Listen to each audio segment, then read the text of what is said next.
every second that ticks by. The future is running out. Newton? That's not mine. What's not yours? The pen. I've never...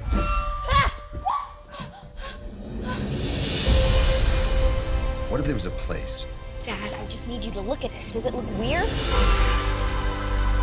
a secret place, where nothing was impossible? You're not saying this! Casey, stop it!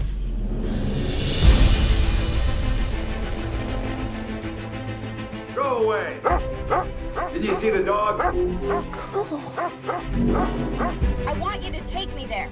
Take you where? Where'd you get this? Who are you, kid? What you saw was a place where the best and the brightest people in the world came together to actually change it. We've been looking for someone like you for a very long time. Why? Did something happen over there? Something bad? They followed you here? Who? Come on! Get in! How is this a good idea?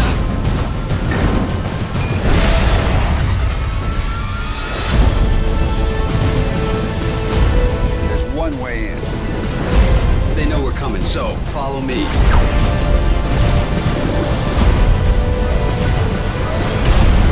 All the people, why me? He thinks you can fix the future.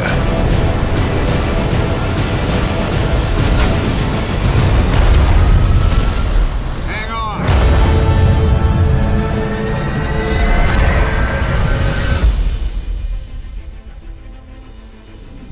You wanted to see Tomorrowland. Here it comes.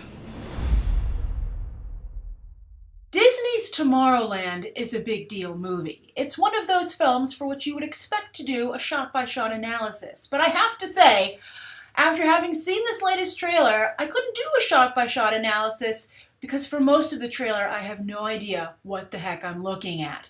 I have no idea what the story is. And I think that this far into the ad campaign for this film, that's a problem.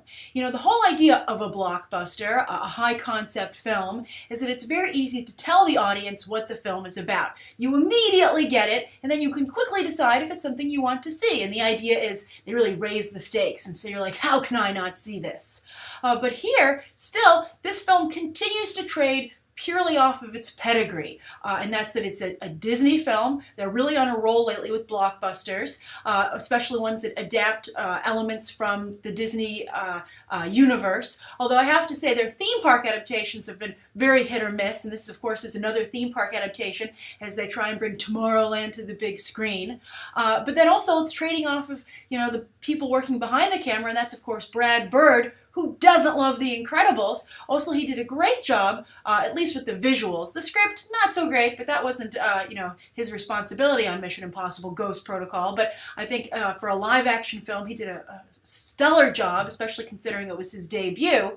And then, of course, there's Damon Lindelof, who, sure, has had some misses, but his hits are really good. Of course, everybody enjoyed Lost, and then I think he did a great job fixing up World War Z. But still, we're like, what? We've had the teaser trailer, the full trailer, the Super Bowl trailer, now this trailer, and we still, I think, have had nothing to add to our list of why we're excited to see this movie.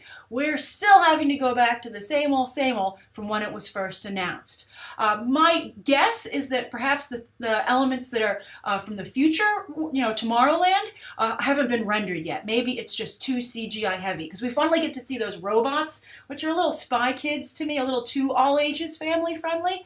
But perhaps they should have shot this film much farther in advance or picked a release date that was a little further out, because clearly the render times on the special effects don't match up with the necessary deadlines to advertise for the release date that they do have. The other thing is that the future is supposed to be really bright and exciting and clean, and this is such a dark and dingy film.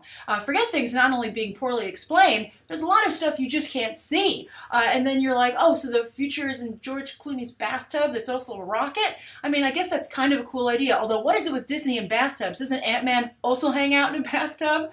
Or at least conduct his own experiments there in the upcoming, for the trailer for the upcoming film?